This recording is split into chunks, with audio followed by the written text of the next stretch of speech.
Shopping mall आए थे, कुछ कपड़े खरीद रहे थे, तो मैं 2 मिनट के लिए बस ज्वेलरी शॉप पर गई, वापस आई तो वो वहां पे थी नहीं। पूरा मॉल ढूंढ चुकी हूँ, मुझे वो कहीं नहीं मिल रही, बस तुम पहुंचो इधर। अच्छा, आता हूँ। हमें मजीद वक्त जाया नहीं करना चाहिए और फौरन पुलिस में जाकर रिपोर्ट दर्ज करानी चाहिए। दिमाग ठीक है तुम्हारा? पुलिस में रिपोर्ट करवाओगे, बात मीडिया तक पहुंचेगी, लोग हमारा मजाक उड़ाएंगे कि किस किस्म की बहू है हमारी, शॉपिंग पे गई है, ना मोबाइल पास है ना पर्स। ज़ावियर प्लीज अपनी बीवी को थोड़ा टाइम दो। अब देखो ना, जब से जुनैद स्टूडियो से आया है उसके साथ टाइम स्पेंड कर रहा है, और तुम्हारी बीवी बेचारी कभी उसके लिए स्पेशल डिशेस बनाती है, कभी लॉन्ग डिस्कशंस चल रही हैं। डिस्कशंस?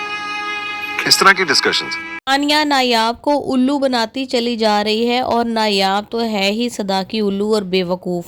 मतलब पहले भी कितनी दफ़ा तानिया इसकी इंसल्ट करवा चुकी है, लेकिन इसको समझ में नहीं आता। अपनी सास के हाथों, अपनी नंद के हाथों ये इंसल्ट करवा चुकी है। इसको नहीं पता कि वो उसके वेल विशर्स नहीं है, वो उसका मजाक उड़ाते हैं, हर बात में उसको नीचा दिखाने की कोशिश करते हैं।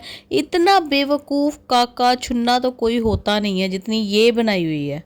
इसको इसी बात से समझ जाना चाहिए कि अगर मैंने टाई जो है खुद प्रेस करके रखी है और टाई अगर जली हुई पड़ी है तो जाहिर सी बात है कि ये किसी ने साजिश की है मेरे अगेंस्ट। लेकिन मसला ये है कि ये एक यतीम बच्ची थी, भाई और दादी तो थे इसके पास, लेकिन भाई अपनी बीवी के इतना नीचे लगा हुआ था, इतना गुलाम बना हुआ था उसका कि वो जो कहती थी वही करता था, और उसने सारा घर का काम इसके ऊपर डाल के इसका कॉन्फिडेंस इतना डैमेज किया हुआ था कि तुम्हें तो कुछ पता ही नहीं, मैं करती हूँ, मैं सिलेक्ट करती हूँ हर चीज़ अपनी पसंद से करवा करवा के उसको ताने दे देकर उसको इतना डिप्रेस किया हुआ था कि अब उसको ये समझ नहीं आ रही कि मैं इतनी स्ट्रॉन्ग फैमिली के अंदर आ गई हूँ, मेरे पास पैसा है, दौलत है, पावर है, हर चीज़ है, मैं थोड़ा सा अगर अकल का इस्तेमाल करूँ तो मैं बहुत अच्छी ज़िंदगी गुजार सकती हूँ। लेकिन वो वही लो कॉन्फिडेंस का शिकार लड़की है। ज़ावियर बेचारा क्या कर लेगा, उसको जादुई तरीके से उसके अंदर कॉन्फिडेंस तो इन्फ्यूज़ नहीं कर सकता।